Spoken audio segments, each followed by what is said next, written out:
Collectors and music enthusiasts from all over the 4 states gathered here in Carthage to share that passion. I'm Bronte Sorotsky with those details.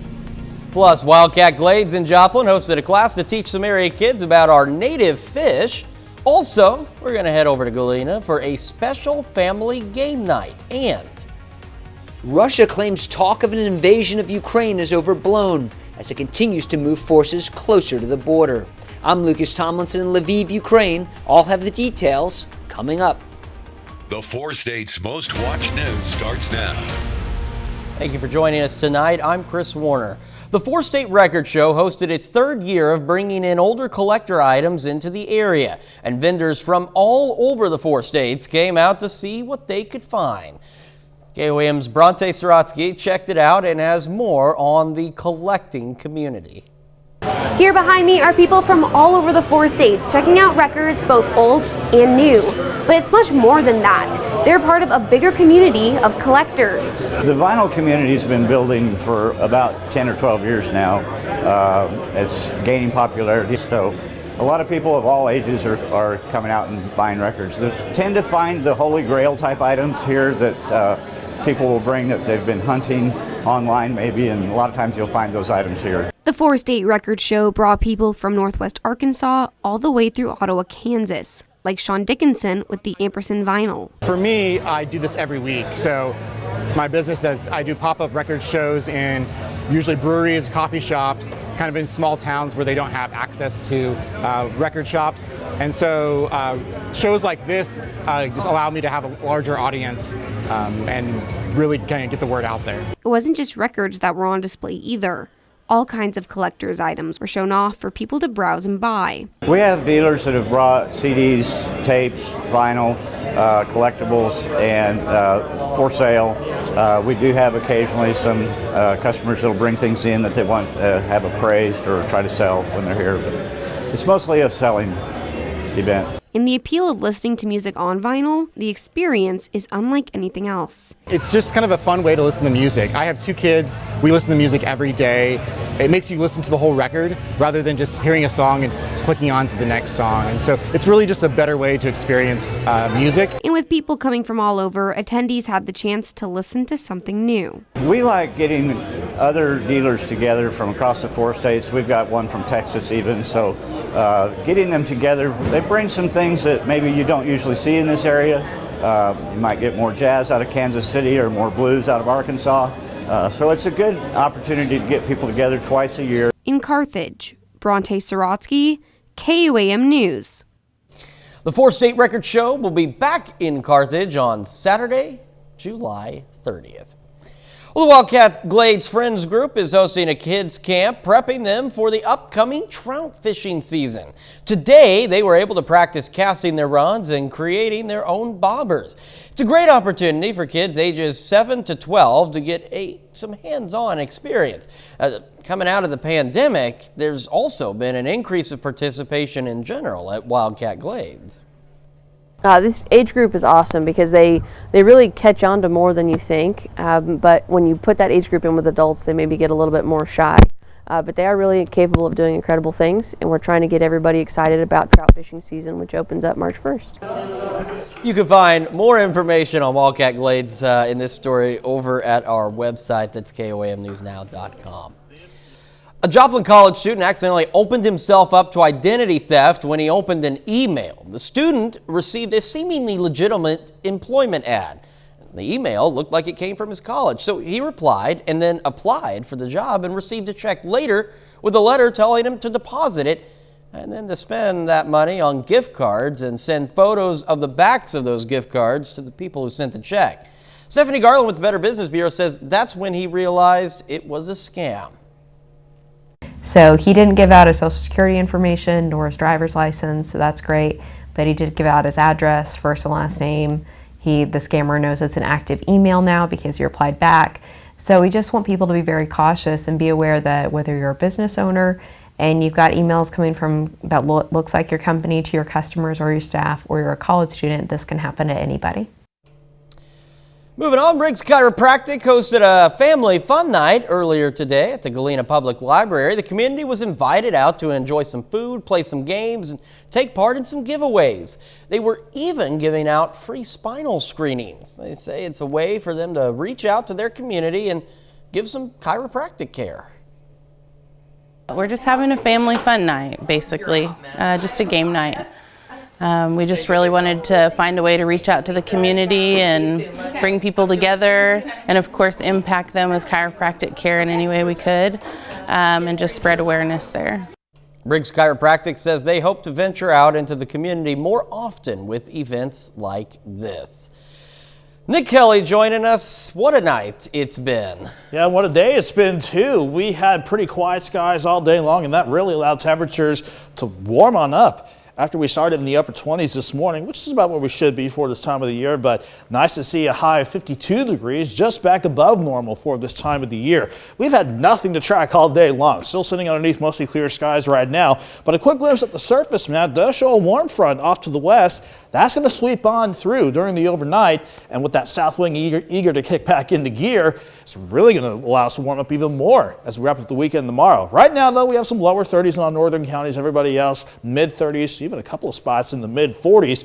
But as to where we're going from here on out, at least in the short term, here's how our day planners looking for Sunday. Everybody will gravitate toward the upper 30s to near 40 to start the morning out, but with the south wind at 50 to 25 and gusts near 30, look at how we warm throughout the day tomorrow, Chris. Most of us topping out around 62. We'll see if we can hold on to these temperatures throughout the coming week. We'll break down the forecast here in a bit. All right, Nick, thank you. More countries now urging their citizens to leave Ukraine amid warning signs of a potential invasion by Russia. Fox News correspondent Lucas Tomlinson has the latest. Russian troops conducting more military exercises Saturday, including tests of nuclear-capable missiles from submarines and on land, as U.S. officials again warn an invasion could come at any moment. They are uncoiling and are now poised to strike. Both sides point the finger at the other for escalating the conflict.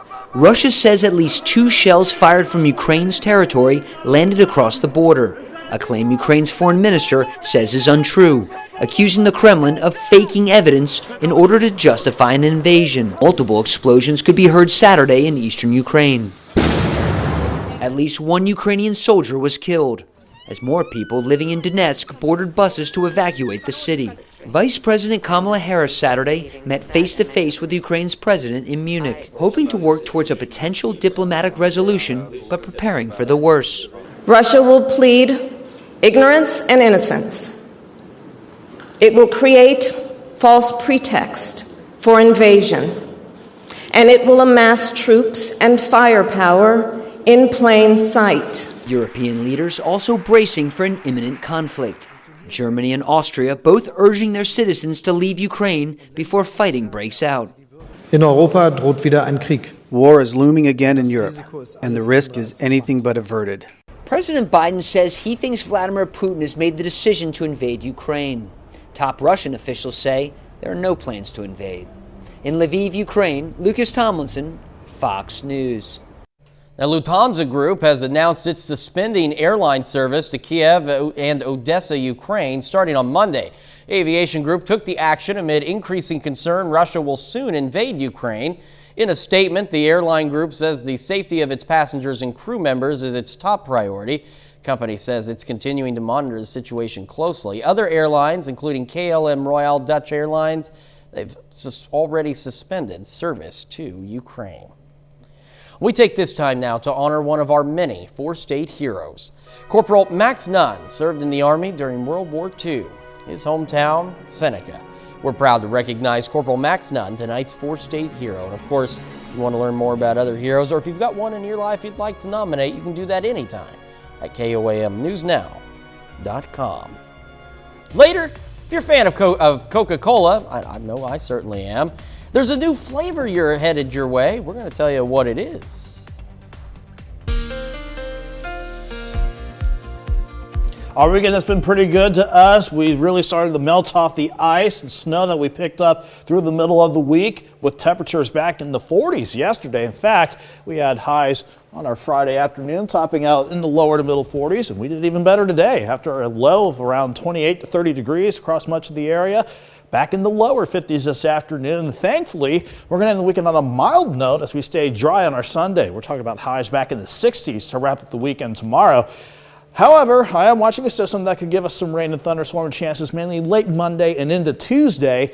And then right on its heels, another system with, hate saying this again, but wintry weather chances back in by the middle of the week. We'll break it all down for you as we go along. But what you need to know about tonight, quiet as can be. Still looking good with mostly clear skies up top. We're sitting at 46 and job with a south breeze at 10. It is giving us a wind chill of 41, but that south wind is actually picking up now after it's been a relatively light breeze throughout the course of the night. Here's how it's going to help us out. Most of us in our northern counties are in the lower to middle 30s. Most spots elsewhere are ranging from the mid 30s to the mid 40s. Again, we've seen those numbers drop off quite a bit ever since we had a light breeze out of the southeast of 5 to 10. But notice how the winds are picking up across central Kansas.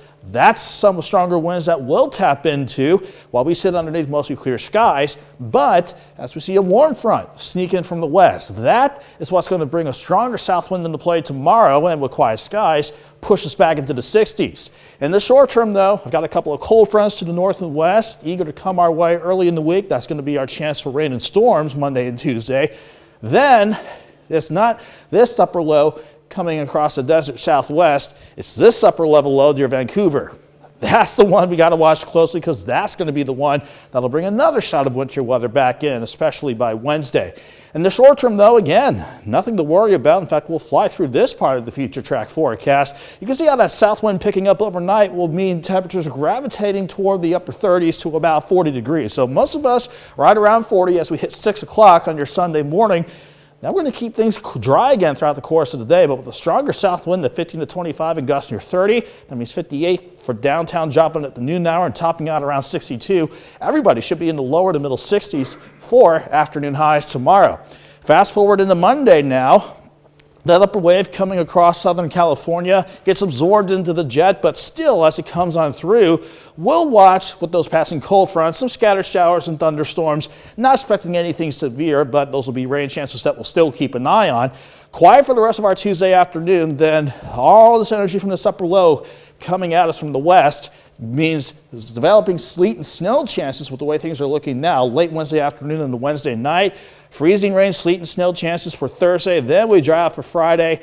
And even though this upper level low doesn't show anything here on the future track by Saturday, I would not be surprised if that brings maybe a few showers our way with highs near 39s. But we're going to be all over the place again for the coming week, Chris. But dry tomorrow and mild tomorrow with highs near 62. 73 for President's Day. We'll watch for thunderstorm chances late Monday into Tuesday. But on the heels of those passing cold fronts, we'll go from a midnight high of 64 Tuesday and then dropping into the 30s on Tuesday afternoon. And that will set the stage for that potential wintry weather once again, Wednesday and Thursday.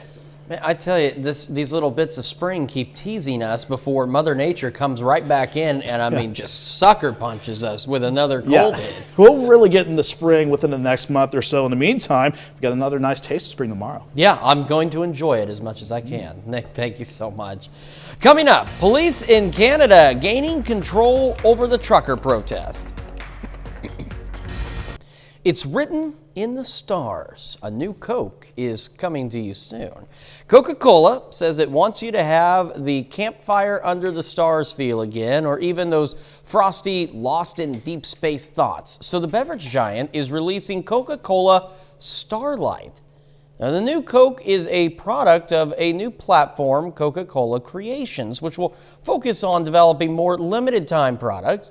Coca-Cola Starlight will have a reddish color and will be available in some locations in a zero sugar format. The new Dreamy Cola hits store shelves on Monday. Police in Canada gaining control today of the Freedom Convoy protest in Ottawa after demonstrators had set up trucks and barricades for weeks near the center of the Canadian government. Fox News correspondent Matt Finn has the latest. Hundreds of riot officers moving in Saturday to disperse protesters in downtown Ottawa in one of the largest police operations in Canada's history.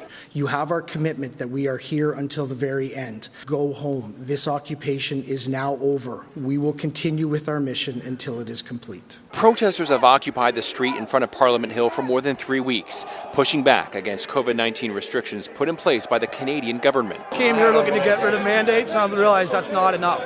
People out there are scared. We need to change peace of mind. We need to hold people accountable. Some Ottawa residents, however, said they felt harassed and intimidated, and that incessant honking went on day and night. The government invoked emergency powers to put an end to the demonstration and freeze bank accounts containing donations made to the protesters. They also plan to reimburse Ottawa businesses that suffered losses due to blockades. The last of the trucks leaving the protest site getting a strong send-off from supporters, many of whom say they plan to come back with or without the convoy. I don't think this is a sad moment. Everybody seems pretty happy. I've been here for 3 weeks. I wanted to stay till the end. I don't believe this is the end. Ottawa police say 38 vehicles were towed today and 170 arrests over the past 2 days. In Ottawa, Canada, Matt Finn, Fox News. Going back south, the Southern California city, sometimes called America's finest city, isn't fine and dandy with its unaffordable housing market situation. San Diego now tops the U.S. as the least affordable place to buy a home. Fox's Liberty Zavala tells us why San Diego is so difficult to get a good price on one. It's not a list you'd really want to be on. San Diego ranked #1 as the least affordable city to buy a home. People who are buying houses, if you're a family, it's very challenging right now. I mean, we had a client that representing writing an offer. They were competing against 21 other offers. A new Ojo report found San Diego's average home price jumped more than 14% over the past year to a whopping $764,000 price tag. San Francisco has the highest home prices with an average home price of more than $1 million, but San Francisco's average price actually fell 4.2% over the last year. What's happening is we're lagging in terms of income. When you compare average wages, though, the average household income in San Diego was just over $79,000 in 2019, but the average income in San Francisco was just over $112,000. And everything started breaking down back 2 years ago, and our whole supply chain just hasn't opened up again. Our limited inventory, the amount of houses that people have to choose from, is so dramatically lower than what is in a normal market and lower than what we've ever had historically in San Diego, period. So that's what's causing this incredible appreciation, is just there's no houses for people to choose from. San Diego also has some of the highest rent prices, gas prices, and electricity rates in the country. I am really concerned about people at the lower end of the income distribution. Their rents are going up and they're being priced out of the market. And other least affordable cities that made the list include Los Angeles, as well as Mobile, Alabama, Pensacola, Florida, and Boise, Idaho. Up next, a recent study reveals certain people have stronger immune systems. We'll tell you what group is a bit more resistant to disease. Plus, we'll tell you about one type of medical necessity that had a record year. A recent study reveals more attractive people have stronger immune systems. The study found people rate individuals with stronger immune systems better looking. Analysts photographed more than 100 people and took blood samples of their white blood cell levels. More than 400 people rated the individuals in those photos. And research showed women and men found participants with stronger immune systems more enticing. They also found features like clear skin, full lips, and bright eyes as attractive traits. Well, the coronavirus pandemic has created problems for critical hospital care. One type of medical necessity had a record year. Organ transplants set records over the course of the COVID-19 pandemic, according to preliminary data from the United Network for Organ Sharing. Total transplants from 2021 exceeded the 40,000 mark for the first time ever, increasing about 6% over 2020. Organs from deceased donors also hit a record high, increasing more than 10%. Most common transplants were kidney, liver, and heart. A recent study finds watching TV before bed can help you get more sleep. The study by the University of Delaware found brief media usage before bedtime could ensure more hours spent snoozing. The research studied more than 50 adults who recorded the time they spent using media before bed. The analysis found participants who watched YouTube videos, sitcoms, or browsed the internet went to sleep earlier and slept longer in comparison to those who multitasked while in bed. The study couldn't find a link between sleep quality and media usage before going to bed. We're going to wrap up this half hour of News at 9 with something you should know about man's best friend. Well, scientists have confirmed what dog lovers already knew. Canines can recognize their owner's voice. Researchers at a university in Budapest studied 28 dogs while the animals played hide and seek in the lab. The scientists used more than a dozen different voices, including the pet's owner. They say the dogs were guided just by their owner's voice and found them in 82% of the cases. The research team believes dogs use some of the same voice properties as humans to differentiate voices, such as pitch and noisiness. The team believes the study can have real-world application for dogs with separation anxiety. We've got 30 more minutes of news, weather, and sports coming your way. Up first, what the nation of Colombia is going to do about an invasive problem, plus what NOAA has to say about the upcoming spring season for the nation, and the latest on a shooting at a North Carolina apartment complex that left 2 people dead. Welcome back. In Colombia, hippos are now hip, and the country is almost hip deep in them thanks to their illegal arrival decades ago. Colombia's government will now declare hippopotamuses as an exotic invasive species in the country and will begin population control of them. Hippos were illegally brought to the country by the late drug cartel kingpin Pablo Escobar in the 1980s. Escobar's former ranch is near the town of Puerto Triunfo, whose people say they are accustomed to them and call them a tourist attraction. Their population, now 130, is expected to grow to 400. If you had your fill of winter deep bone chill, warm weather is coming and also an environmental problem with it. The National Oceanic and Atmospheric Association says much of the U.S. will have a warm springtime. NOAA says March, April, and May temps will be above seasonal means in the southwest, central, and southern plains and eastern half of the U.S., but it'll be drier in current drought-stricken areas such as the West, Plain States, Lower Mississippi Valley, and Upper Midwest. The drought could be the most widespread since 2013, according to the National Drought Mitigation Center. A shooting at a North Carolina apartment complex Saturday morning has left 2 dead. According to Durham police, 4 people were shot inside the Cadence at RTP apartment complex around 1:30 this morning. 2 men were pronounced dead at the scene, while 2 others were taken to a nearby hospital suffering from life-threatening injuries. The apartment complex is around 2 miles from North Carolina Central University and 5 miles from Duke University. No students were involved in the shooting. A federal judge is refusing to release Oath Keepers leader Stuart Rhodes from jail as Rhodes awaits trial on charges related to the insurrection at the Capitol complex more than a year ago. Rhodes is the founder of the far-right militia group. He's facing some of the most serious charges filed in connection with the attack, including seditious conspiracy. Authorities say Rhodes oversaw the plot and had an arsenal of firearms stashed in a hotel room outside Washington. An indictment charges Rhodes with intending to use the arsenal. Prosecutors say Rhodes would pose a grave danger if he were released. As NATO nations prepare for a possible Russian invasion into Ukraine, the U.S. faces a possible threat from Russia on the home front, possible cyber attacks. Fox News correspondent Alexandria Hoff has the latest. If Russia were to attack Ukraine and America responded, U.S. intelligence officials say that there is a risk of becoming the target of Russian cyber attacks. Critical infrastructure would be the area of greatest concern. That includes power plants, banks, and water treatment facilities here in the United States. So private companies have been called on to make sure that they're equipped. We've exercised the maximum of government authorities to mandate those steps as needed. We know that should anything occur, we'll work closely with the private sector to rapidly respond and recover.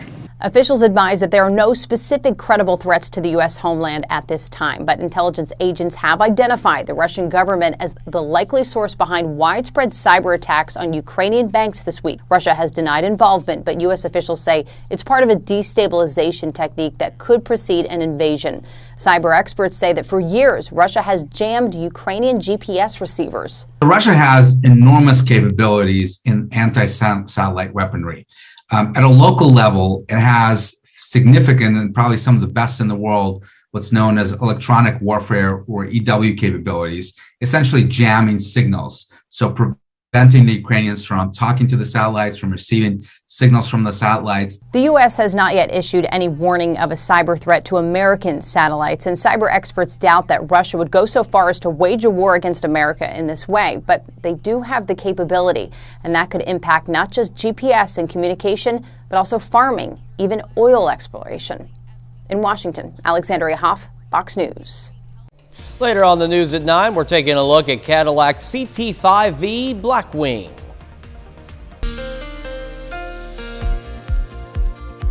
We managed to keep things quiet once again for today, and thankfully temperatures kept on trending upwards, something we certainly are okay with seeing after we dealt with our bout of snow, freezing rain, and sleet. No more than back on Wednesday or Thursday. As far as temperatures go, definitely on the upward trend ever since we had highs in the lower 40s on Friday, near 30 this morning, back into the lower 50s at the very least across much of the area today. Looking okay right now from 7th and Range Line, even though the temperatures have come down. Thankfully, we're not going to be as cold tonight as we have been for the past few nights. We'll break down why here. First, 46 in Joplin right now with clear skies up top. Feels like 41 though, with the south-southeasterly breeze almost pushing 10 miles per hour. Outside of the Joplin Metro, we already have 29 in Iola, one of the colder spots on the board. 34 in Yale Center, 32 in Fort Scott. These are the exceptions though. Once you hop out of our far northern counties, most of us are between the mid-30s and the mid-40s.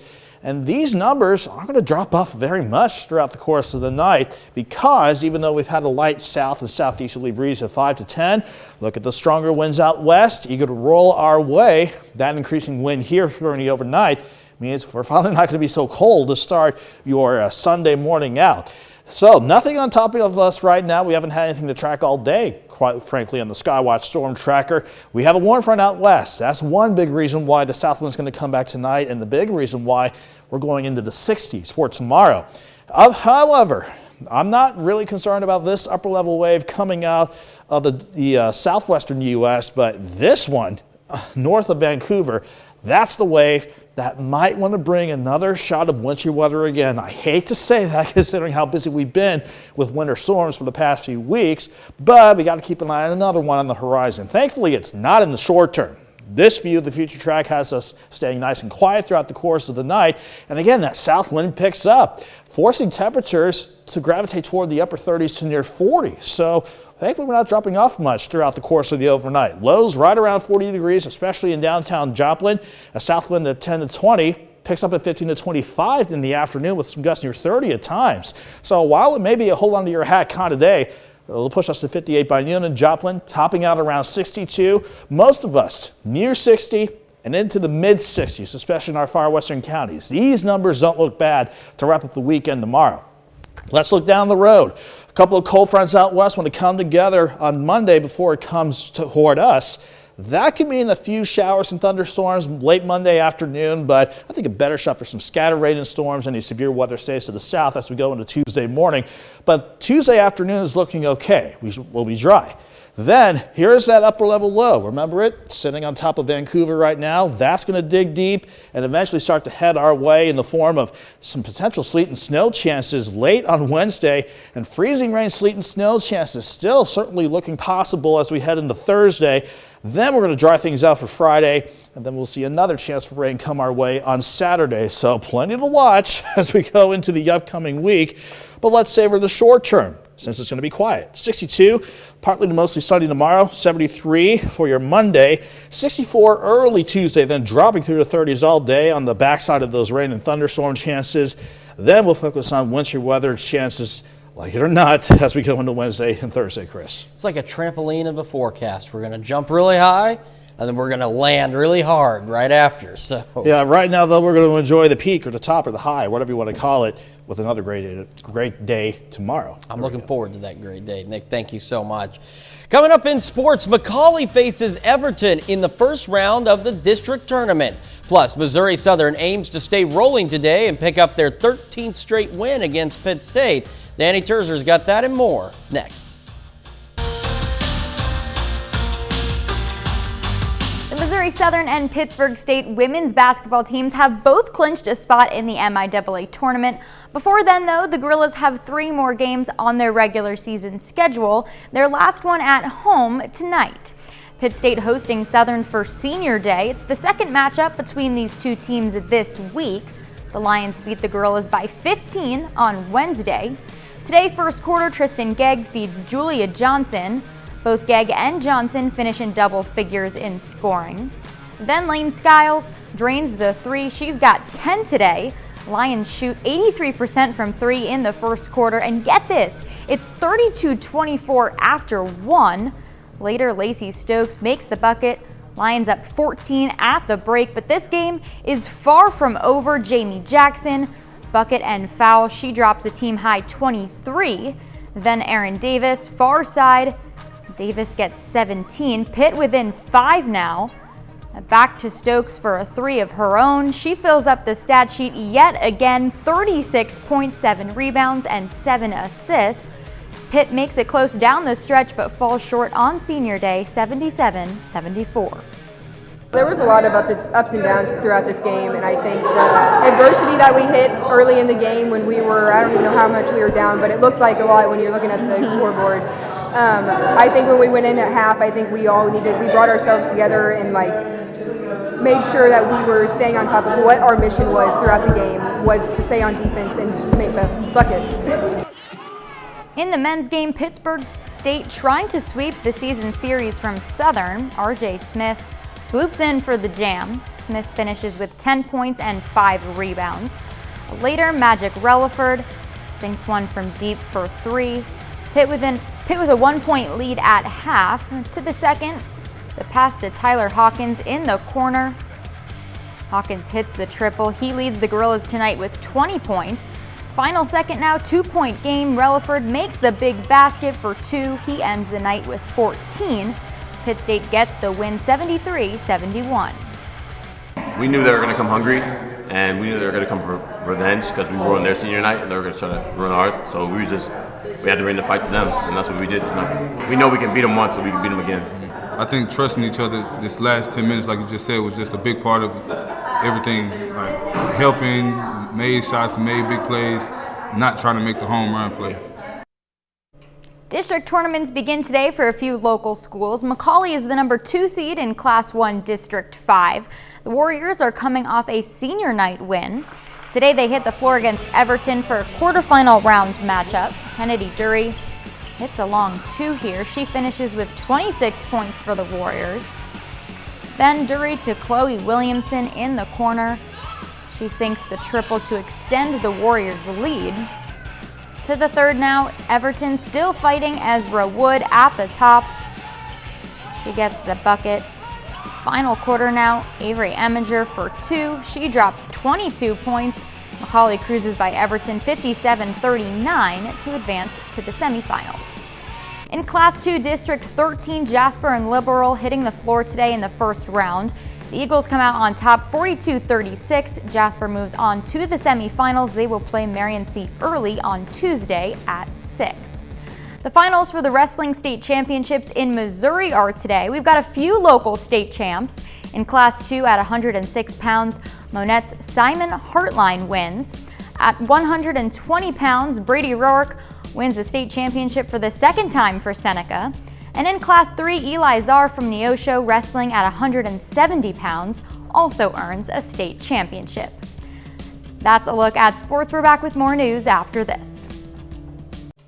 General Motors giving a final hurrah to one of its Cadillac sedans with an all-gas powered engine. Fox's Gary Gastelum takes a look at Cadillac CT5V Blackwing. You'd better look quickly if you want to check out Cadillac's newest sports sedan, because you may never see one like it again. Cadillac is going all electric over the next decade, which means that the CT5 is the last mid-size sedan it's ever going to build with an internal combustion engine. And this new high-performance CT5V Blackwing has a doozy. It's powered by a 6.2-liter supercharged V8 with 668 horsepower. That's just 2 less than a NASCAR Cup Series car. And that's not all, because this rear-wheel drive car is available with a 6-speed manual transmission, making it the only V8 sedan with a stick shift you can buy today. And the way things are going, it's probably the last one, period. The Blackwing can accelerate to 60 miles per hour in 3.5 seconds, cover a quarter mile in 11.5, and crack 200 miles per hour. You can get this with a 10-speed automatic transmission and adaptive cruise control, but in keeping on brand, the manual doesn't come with that. Just automatic emergency brakes and a lane keeping system. Not needed here. A computer-controlled adaptive suspension system that can switch from providing a luxurious ride to the sort of extreme handling required for a track day at a place like New Jersey's Raceway Park is standard, along with a limited slip rear differential with a traction management system that helps dish the power around with as much or little help as you like. Prices start at $85,000 but can easily crest 100 grand with add-ons like carbon fiber bodywork designed to help keep it stuck to the ground at high speeds, and a set of carbon ceramic brakes that won't fade during hard track use and reduce the weight of the 2-ton sedan by 63.5 pounds for just $9,000. Needless to say, the CT5V Blackwing is a blast and also ridiculous, but I guess if you're going to retire the internal combustion engine forever, you might as well send it off with a bang. Or 8 of them. At Raceway Park in Englishtown, New Jersey, Gary Gastelou, Fox News. Up next, the marvelous Mrs. Maisel is back for season 4, and the hit series was just renewed for season 5. We're going to hear from the cast. The marvelous Mrs. Maisel is back for season 4, and the hit series was just renewed for a season 5. As fans join the stand-up comics journey once again, we talk with the cast about how they can relate to this character's show's business dreams, drive to overcome career setbacks, and being drawn to the spotlight. Here's Fox's Ashley Dvorkin.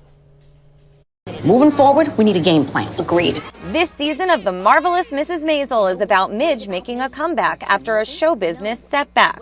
The cast shared how it's a motivation and determination they can relate to. I would just go to festivals and try to meet people and force myself in places. You just have to have that thing inside you that says it's this or nothing. You have this weird, bizarre yearning that to be seen. It's great if you can get it, but it's hard to get. But especially in the entertainment industry, I think drive is probably like 70%. You don't have to. And the other 30% is insanity. I used to go to my ballet class, and when I finished, my mom would pick me up and I'd say, I got 3 corrections, and that was a good day. Whereas if I got no corrections, then nobody noticed me. Ready or not, here comes mama. If there is a microphone on any stage, you know Midge is gonna just get right up and just walk up to that microphone. As entertainers, is that something that's relatable? You see a stage, you see a mic, you see a camera. How can the artist in you relate to that? We all suffer from, hey, look at me, on varying degrees. And so some are natural born hams in the cast, and some aren't. I have to kind of have 3 or 4 days notice. But once I'm there, I love it. I'm a bit of a reluctant performer who loves it. You know what's great about me? Your humility? No, it's when I'm me. In Hollywood, Ashley Dvorkin, Fox News. I have not personally seen the show. Now, Kiara, have you seen the show? She's not seen the show either. Nick, are you familiar with it? Okay, nobody here's familiar with it, so if you're familiar with it, let us know what it's like. I mean, it looks pretty good from what I can tell, so I'll have to check it out at some point. With that said, that is our time for this night. We'll be back here again tomorrow night at 9, and thank you so much for making us part of your night.